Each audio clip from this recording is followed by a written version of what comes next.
Amigos, nos acompaña hoy en consulta participativa la doctora Kathleen de la Rosa Poirier. La doctora de la Rosa Poirier es pediatra genetista, con la que vamos a estar consultando sobre todo lo que tiene que ver con las patologías, enfermedades, tratamientos desde la niñez, desde el nacimiento. Bienvenida a consulta participativa, doctora. Muy buenas tardes, Ricardo. Gracias por la invitación a consulta participativa. Es más que un honor y un placer para mí poderle brindar toda la información necesaria a todo ese elenco que está viendo tu programa.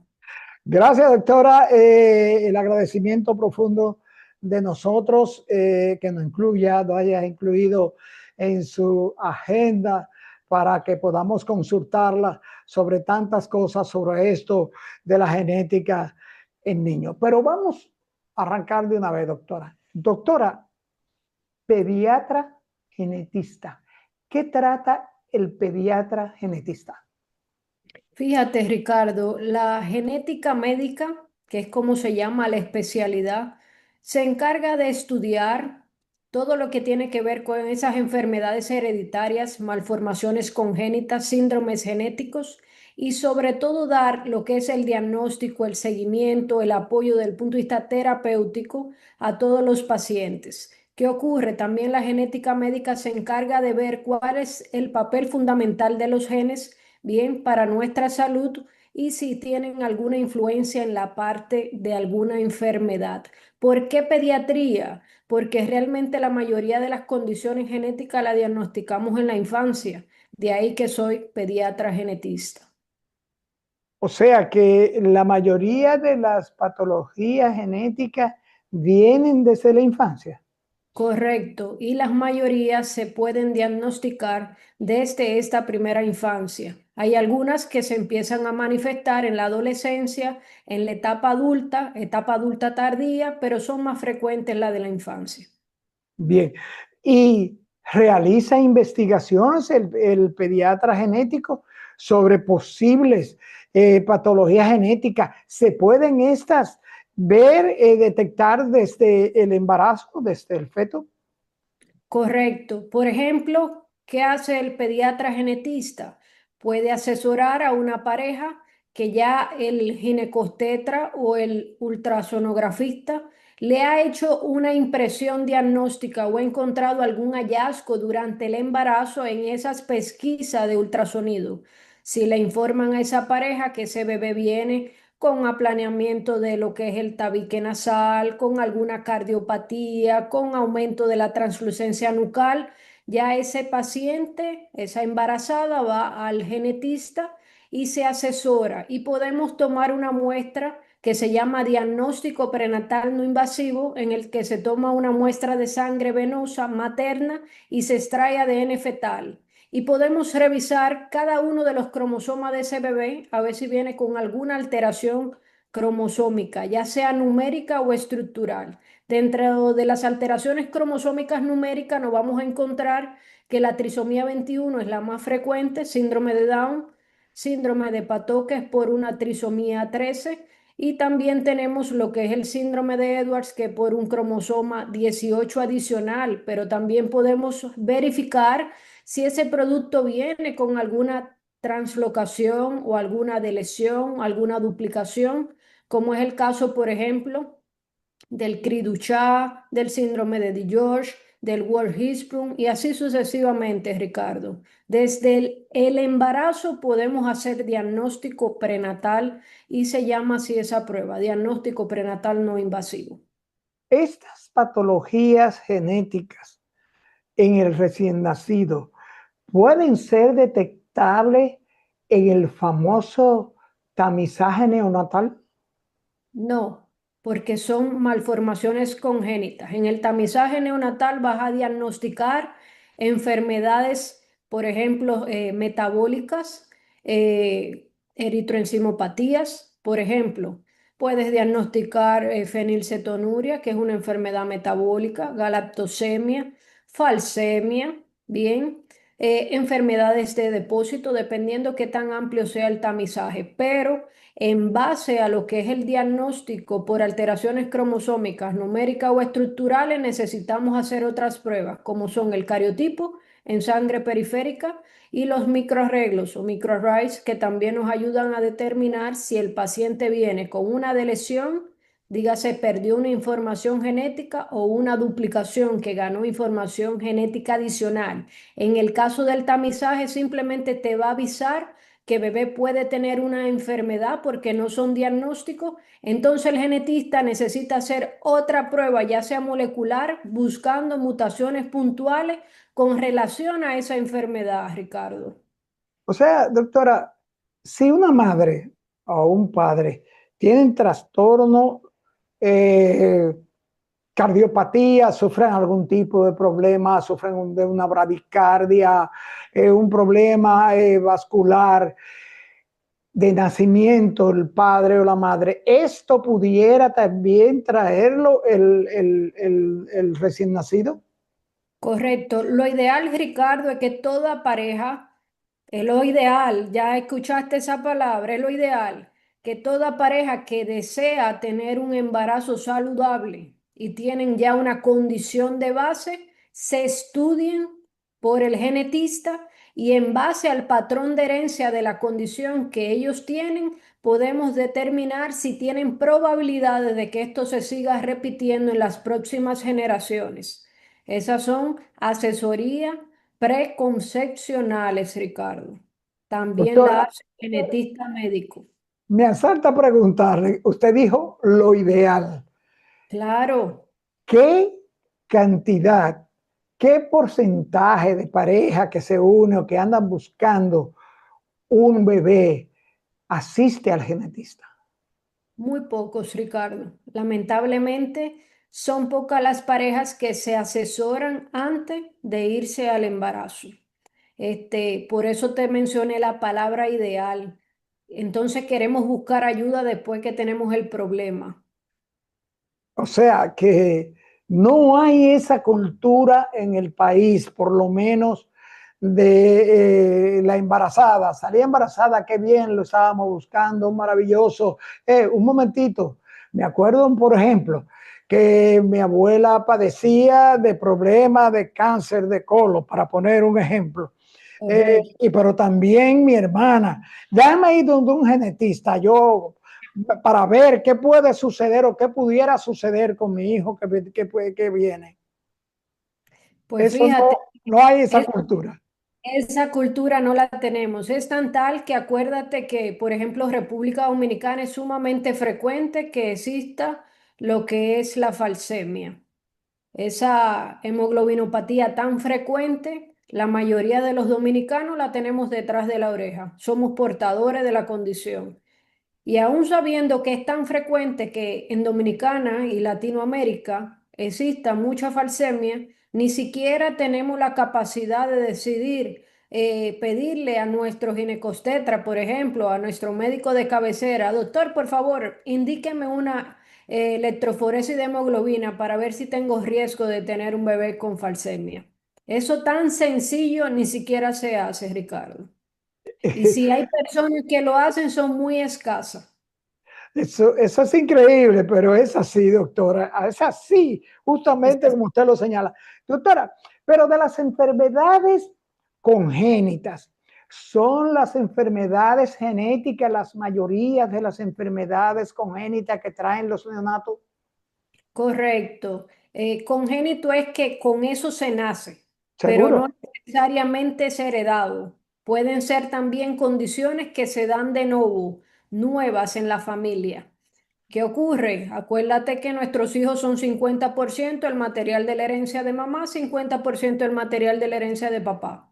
Si tenemos que nuestro producto tiene una condición genética autosómica dominante y estudiaste a los papás y ninguno porta esa información, por lo tanto nuestro bebé recibió una mutación nueva. ¿Qué lo pudo haber causado? Algún efecto secundario de unas radiaciones, medicamentos, cualquier exposición que sufrió ese ADN y lamentablemente no logró repararse a sí mismo, y de ahí tenemos una condición genética.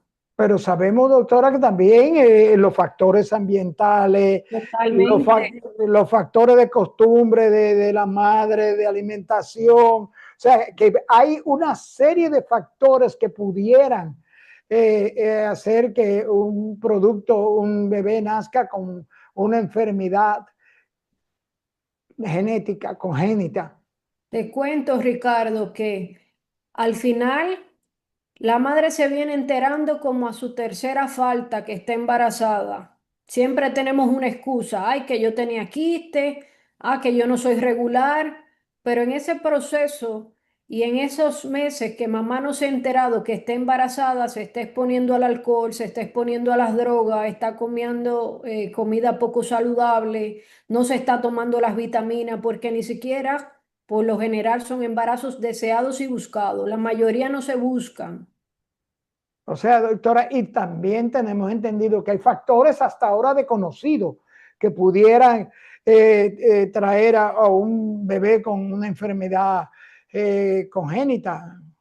Correcto, correcto. Fíjate que dentro del trastorno del espectro autista, que es lo que más estamos viendo hoy en día, tú tienes un 70% que desconoce la causa y un 30% genético. A medida que pasan los años, ese porcentaje va en aumento. Pero hasta que una madre se embarace sin desearlo y tenga rechazo a ese producto, ya es un bebé que está recibiendo una información de su ambiente que puede estar alterando todo lo que es su neurodesarrollo. Hasta que veas qué profunda es esa parte del espacio en el que se está desarrollando ese bebé. ¿Cuáles son las enfermedades genéticas que más se detectan en la República Dominicana? Fíjate, hablamos ahorita de la falsemia, es nuestra enfermedad más frecuente. Acuérdate que es sumamente alta la probabilidad de tener un bebé con falsemia. Cuando una pareja es portadora de falsemia, por cada embarazo va un azar de un 25% de probabilidad de que ese bebé venga con falsemia. Y hay parejas que tienen hasta 4 niños con falsemia, ya te puedes imaginar. Entonces, es una cosa impresionante. Pero Tenemos también lo que es deficiencia de glucosa 6-fosfato deshidrogenasa, que es otra eritroenzimopatía, que como no se hace un tamizaje de forma pública, sino que el paciente lo tiene que pagar, ni siquiera se entera que su bebé porta esta eritroenzimopatía y bebé está consumiendo medicamentos y alimentos que no debería de usar y tiene una hemoglobina baja, para que tengas una idea. tenemos algunos señales, algunos detalles que explican esta cantidad de los problemas falsémicos en la República Dominicana. Todo viene de nuestros orígenes, Ricardo. Acuérdate que tenemos una gran población que viene de África, ¿sí? Y lamentablemente se instauró ese gen y de ahí que tengamos tantos pacientes que porten esa información. Es como dicen, es una condición que viene unada a la raza de nosotros. Eso que usted señala, doctora, justamente lo preguntábamos a un invitado en una consulta, el asunto, brevemente tocar de la inmigración aquí en la República Dominicana, saber si realmente los sistemas de salud dominicanos, la prevención, lleva algún récord de patologías detectadas en esos inmigrantes legales o no, o ilegales. No, ¿habrá algún tipo de récord de, que, como digo yo, de guardián en este país, en el sistema público de salud? Ninguno, Ricardo. Cada médico, bueno, por ejemplo, en el caso mío, sí manejo mi récord, pero que haya como una base de datos en el que el médico vaya llenando y plasmando cada caso, eso ni existe. O sea que es lo mismo que yo señalaba aquella vez. Estamos, ok, repatriando ilegales con todo el derecho, la nación tiene que protegerse, pero me asaltó la idea de sugerir y sugiero y sigo insistiendo que a estas personas que se repatrian, pues habría que hacerle una analítica de salud para ver cuáles posibles problemas genéticos, perdón, de salud, de enfermedades pudieron haber traído o dejado al país. Correcto, correcto. Hasta el mismo tema de que tengamos antecedentes españoles y demás, también nos hace manifestar algunas condiciones de salud desde el punto de vista genético. Entonces es importante conocer los antecedentes de cada persona que viene al país. Doctora, la falsemia como enfermedad genética es una enfermedad curable, es una enfermedad tratable. Sí, anteriormente, lamentablemente, nuestros niños fallecían muy temprano, Ricardo. Ya estamos hablando de que a los 9 años, por un tema de hemólisis, porque no había cirugías de vaso, no había tratamiento como los antibióticos, no era de buena calidad las transfusiones sanguíneas, nuestros bebés fallecían muy temprano. Pero ya gracias a Dios, como existe tratamiento, eh, podemos ver que hay mejor calidad de vida. Hasta las vacunas contra neumococo han colaborado bastante a que ese niño pueda llegar a la etapa adulta, casarse, tener sus hijos y demás. O sea, ha sido fantástico cómo el progreso dentro del mundo de la medicina ha garantizado calidad de vida a nuestros pacientes. Doctora, estas patologías genéticas como el espectro autista, trastorno del espectro autista, el síndrome de Down y otras, son detectables desde el proceso fetal. Esto, doctora, después de la pausa.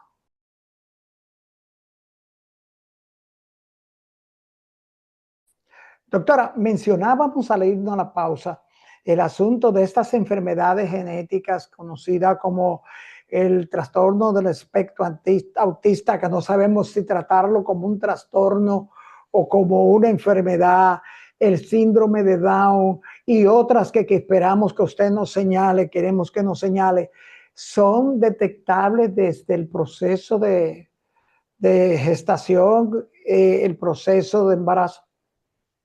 Por ejemplo, el síndrome de Down sí podemos diagnosticarlo desde el embarazo, Ricardo. Como te mencioné, hay hallazgos que se pueden ver por sonografía. Desde que esa madre está en las 11 semanas aproximadamente, podemos ir encontrando ciertas cosas como la translucencia nucal, si el aplanamiento del hueso nasal está presente, si bebé viene con alguna otra malformación como son las cardiopatías o algún defecto de la pared abdominal, todo eso se puede diagnosticar intraútero, pero un trastorno del espectro autista no. Si es genético, porque hay un fallo, una mutación en alguno de sus genes, no podría diagnosticarse intraútero porque no viene con malformaciones congénitas per se, a menos que sea asociado a un síndrome genético. O sea, el trastorno del espectro autista también está asociado a síndrome genético. Por ejemplo, un niño con síndrome de Down tiene aproximadamente un 4% de probabilidad de tener también trastorno del espectro autista, pero él no es simplemente un trastorno del espectro autista per se, no, su autismo es asociado a su síndrome. ¿Se entiende esa parte? Sí, sí, pero doctora, entonces, ¿cuáles son las causas, cuáles son los factores en sí? Usted señala que hay padres que se pueden dar cuenta de que el hijo está padeciendo del trastorno del espectro autista tarde, 9 años, 8 años. ¿Cuáles son estas causas? ¿Cuáles son los riesgos para que un niño nazca con un trastorno del espectro autista? ¿Se puede adquirir el trastorno del espectro autista después de nacer? Fíjate, bebé, desde intraútero está recibiendo las emociones de la madre. Estás recibiendo toda la información del entorno donde ese embarazo se está llevando a cabo. Si estás en un hogar disfuncional, lleno de peleas, con alcohol, con drogas, maltrato físico, violencia, como tú quieras llamarle, porque todos son efectos de violencia. Por lo tanto, ese bebé viene con hartos riesgos de venir suprimido, deprimido, hipoactivo, pero no solo esa parte del intraútero, esa madre que no anhelaba ese embarazo, que no tuvo una comunicación con su bebé desde intraútero, valga la redundancia, es un bebé que lamentablemente viene poco estimulado. Ya ese bebé nace, es un bebé que tú lo expones, por ejemplo, a pantallas, un bebé que está constantemente expuesto a pantalla, tú estás inhibiendo ese centro de atención del desarrollo. Es otro bebé, por ejemplo, el paciente, el chiquito prematuro que no duró sus 40 semanas intraútero, que su cerebro se desarrolle de forma correcta. Un bebé que ya nace con sepsis, infecciones, que amerita ingresos largos desde que nació, es un bebé también con probabilidad de tener trastorno del espectro autista.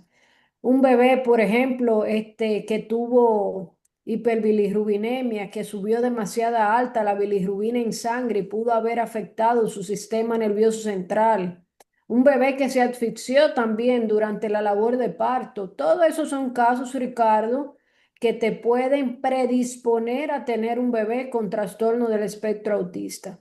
La prematuridad, como te mencioné al principio, son causas que pueden darse para que un bebé tenga autismo. Y están los otros que son el 30%, como te mencioné al principio de la intervención, que son secundarios a síndromes genéticos o mutaciones genéticas que sucedieron durante la formación del producto. Doctora, ¿se ha comprobado, se ha determinado quién transmite el gen del autismo al bebé, el padre o la madre, o es una combinación o un trastorno en el proceso, como usted señala? Fíjate, cuando hablamos de que si se heredó, realmente por lo general tú no necesitabas que uno de los dos papás esté afectado. Bien, casi siempre papá y mamá están sanos, no portan ninguna información y se da lo que se llama mutación de novo. Es algo nuevo en la familia, pero hay casos donde el bebé tiene la predisposición, tiene la susceptibilidad a tener un trastorno del espectro autista porque ya mamá aporta esa información en uno de sus cromosomas X y mamá no expresa tampoco la condición, pero ella aporta esa información. Pero al haber en genética un fenómeno que se llama la ionización del X, nosotras las mujeres funcionamos con una sola X de las dos que tenemos. ¿Qué hace el organismo que es sumamente inteligente? Inactiva, bien, ese cromosoma X afectado y se expresa el que está sano. Pero a la hora de la reproducción, mamá no elige cuál cromosoma X pasar, sino que se va a un azar de un 50%. Entonces te puedes encontrar trastornos del espectro autista que son ligados al X y se ven más en varones porque viene por línea materna. Acuérdate que a la hora de la división celular, nosotras siempre damos cromosoma X. Y ese óvulo, ¿verdad? Ese ovocito elige el espermatozoide que quiere que le fecunde, que puede ser X o Y. Entonces, por eso vas a encontrarte algunos temas de trastorno del espectro autista que son ligados al X.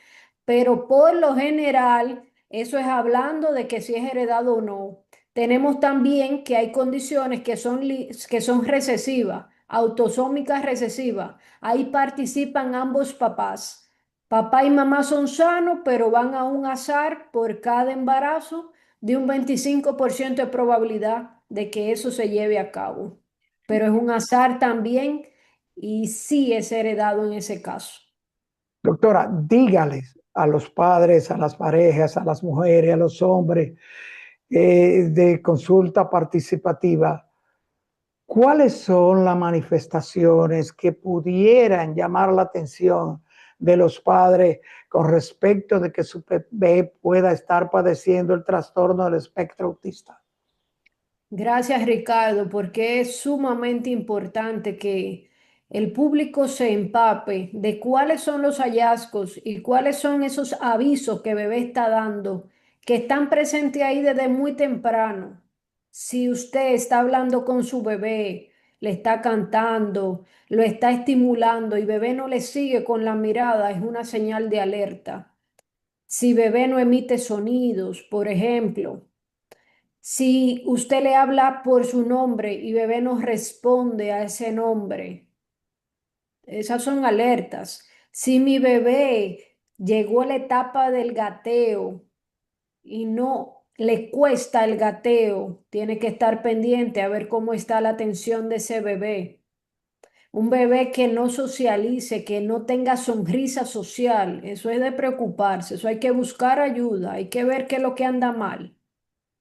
Llegó la etapa del año, ya mi bebé camina, estaba súper chispa, iba muy bien en los hitos del neurodesarrollo, ya decía mamá, papá, agua, leche, jugo, casa, carro, y de momento hace una regresión del lenguaje, como que todo se le olvidó, como que hizo le bajamos el switch. Entonces ese bebé necesitamos urgentemente buscar una opinión profesional a ver qué está ocurriendo, porque no es normal que haya regresión del neurodesarrollo. Bebé va bien, bebé me tiene que seguir bien. Bebé tiene que obedecer comandos. Usted le dice, pásame eso, bebé tiene que responder a ese comando. Tiene que seguirle con la mirada, tiene que prestarle atención a lo que usted le está diciendo. Entonces, si bebé no presta atención, no sigue con la mirada, no obedece lo que usted le está diciendo y usted además ha estado exponiéndolo a pantalla, lo primero que tiene que hacer es quitarle literalmente la pantalla y trabajar esa estimulación. Están prohibidas las pantallas en mis pacientes, prohibidísima. Te estimula un área del cerebro y te inhibe otra. Ay, que le va súper bien, doctora. Aprende muchísimo. Sí, pero ¿de qué te sirve que bebé sepa usar el dedito y mover la pantalla para arriba? Eso no es que esté aprendiendo nada. Necesitamos que el bebé preste atención, que los bebés jueguen. Un bebé que se cansa súper rápido de jugar es otra alerta. Bebé que viva muy disperso, no, no. Tiene que tener su área de juego, hay que sacarlo a pasear, hay que ir al parque, hay que ir al campo, hay que ir a la playa. Esos bebés que viven trancados en un apartamento como una pajarera, un bebé que no tiene capacidad de desarrollarse. Entonces, esas son alertas, Ricardo.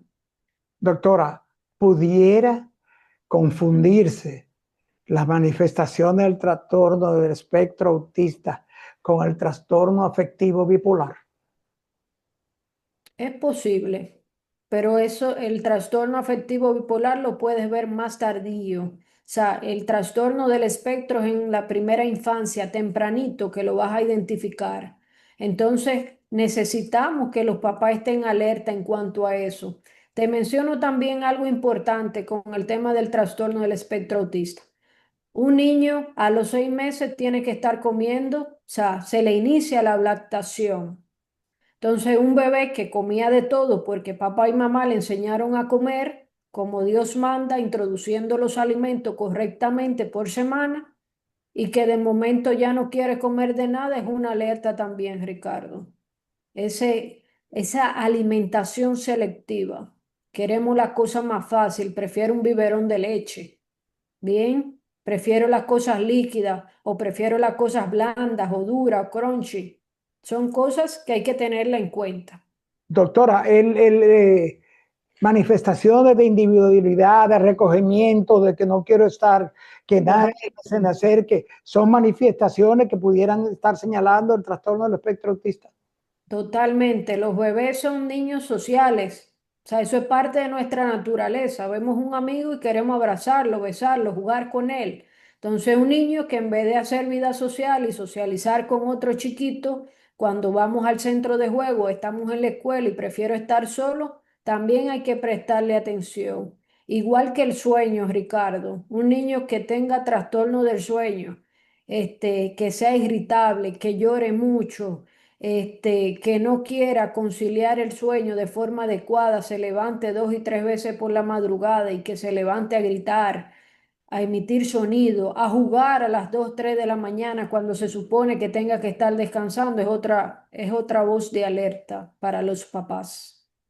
Doctora, en el caso del trastorno del espectro autista, hemos escuchado, nos asalta preguntar, ¿pudieran el trastorno del espectro autista producir o conducir los efectos del trastorno a un niño, a violencia, a causarse daño o a causar daño a sus semejantes? Sí, sí, es un paciente con un trastorno del espectro autista severo, puede haber irritabilidad, agresividad, se autolesionan, muerden, jalan cabello, golpean a otros y ellos mismos se hacen daño. Pero eso suele ocurrir cuando se nos escapa de las manos, Ricardo.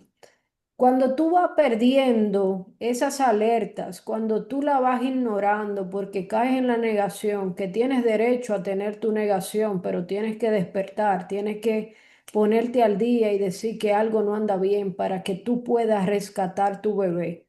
Yo siempre le digo a los papás cuando los conozco temprano, estamos en una buena etapa, estamos antes de los 5 años, debemos trabajarle y revertirle lo más que se pueda antes de los 5 años, porque es la etapa en la que hay mayor expansión.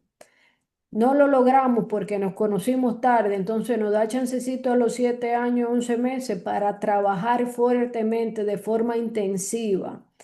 Pero si tú fuiste obviando, Ricardo, desde el principio, que bebé no te miraba con la mirada, que no logró el gateo, que llegó y dijo 2 palabras y presentó regresión, y tú vas cerrando los ojos y no le prestas atención a esas cosas, va aumentando el deterioro neurocognitivo, la regresión se hace más marcada, pues lamentablemente ese bebé se puede tornar agresivo.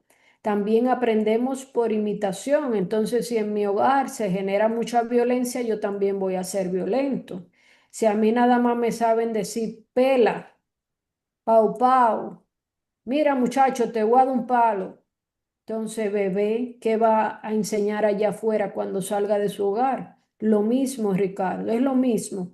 Doctora, se nos está acabando el tiempo, pero el síndrome de Down, doctora, se nos está quedando, digamos, brevemente todo lo que podamos en 3 minutos que nos quedan. Síndrome de Down, doctora. Entonces, acuérdense que el síndrome de Down es nuestra alteración cromosómica numérica más frecuente. Se asocia a discapacidad intelectual. Lo ideal es que diagnostiquemos desde intraútero que venimos con un bebé con síndrome de Down. En caso de que no, desde el nacimiento podemos encontrar algunas alertas. Por ejemplo, a nivel facial es una facie redondeada. Hay epicanto, que es ese pliegue achinado en los ojos. Hay un aplanamiento del puente nasal. Hay una mayor separación entre un ojo y otro que se llama telecanthus. Hay tendencia a sacar la lengua, Ricardo. Un bebé que tiene tendencia a sacar la lengua. Los pabellones auriculares son de baja implantación. Te encuentras con un cuellito corto y ancho. Detrás de la nuca hay un pliegue redundante que se llama pliegue nucal redundante. Necesitamos evaluar ese corazón, es la primera evaluación y la más urgente desde que nace para identificar si tiene alguna cardiopatía, porque las cardiopatías están presentes el 50% de nuestros bebés. A nivel abdominal nos vamos a encontrar con un abdomen globoso porque hay diástasis de los rectos abdominales. A nivel de los piecitos te puedes encontrar el signo de la sandalia, que es una separación entre el primer y segundo ortejo. Bien. Y te puedes encontrar en las palmas de las manos en algunos pacientes lo que es la línea palmar transversa, una sola línea de los dermatoglifos que tenemos, que son tres, solamente encontrando una línea y que el quinto dedo de la mano sea un poquito corto y curvo. Eso se llama clinodactilia. Cuando tocas la piel del bebé, es un paciente hipotónico, blandito, suavecito, apapachable, como si fuera una esponjita. Bien, y vas a encontrarte mucha hiperlaxitud. Es un paciente muy flexible que puede poner la pierna hasta en la cabeza de lo flexible que es. Entonces, esas son alertas que un papá y una madre pueden encontrar en un bebé que se sospeche síndrome de Down. Se Doctora, va, sí, dígame, dígame. y se va a confirmar ese diagnóstico con una prueba que se llama cariotipo en sangre periférica, en la que podemos identificar un cromosoma 21 adicional. Es decir, en vez de tener dos cromosomas 21, tenemos tres. Bien, y por ese cromosoma 21 adicional es que se van a sobreexpresar muchos genes que tienen que ver con hipotiroidismo, cardiopatía, epilepsia, hipoacusia, trastorno del espectro autista, discapacidad y todo ese cuadro clínico tan florido. Tiene que haber antecedentes de un miembro de la familia con síndrome de Down para que se dé esto genéticamente con el nuevo bebé. El 95% de los bebés con trisomía 21 síndrome de Down es un azar, es un error en la división celular de uno de los dos papás, que va a pasar un cromosoma 21 adicional. Pero hay otro grupo que son los translocados, que es que ya uno de los dos papás tiene una translocación de su cromosoma 21. ¿Qué quiere decir eso? Que un cromosoma 21 de esos dos papás está pegado en otro cromosoma. Por lo tanto, cuando nace un bebé con síndrome de Down, se hace el cariotipo con ese motivo para diagnosticar si fue heredado o no. Pero el 95% es al azar, Ricardo. Bueno, doctora, se nos acabó el tiempo. No podemos ni queremos despedirla sin que usted le diga a los amigos de Consulta Participativa dónde contactar a la doctora Kathleen de la Rosa Poirier. Con muchísimo gusto, querido televidente, de consultas participativas nos encontramos en el Instituto Cromomé, eso es en Gascue, en el Hermanos del IGNE 205B, y mi teléfono es de ustedes, 829-741-8411. Estamos siempre a la orden y a nivel hospitalario estamos en el Hospital Pediátrico Dr. Hugo Mendoza, en el Hospital Juan Pablo Pina. Doctora, gracias del alma, gracias por esta orientación tan importante, fundamentalmente para los padres, para las parejas y para aquellos que quieren tener un bebé. Gracias, doctora. Muchísimo gusto y un abrazo fuerte para todos. Bendiciones. Amén. Igualmente, doctora. Bye. Amigos, gracias por acompañarnos en esta interesantísima consulta con la doctora Kathleen de la Rosa Poirier, pediatra genetista, donde estuvimos consultando sobre todo lo que tiene que ver con las enfermedades genéticas en niños y recién nacidos. Amigos, amigas, les invitamos a que nos acompañen a la próxima consulta.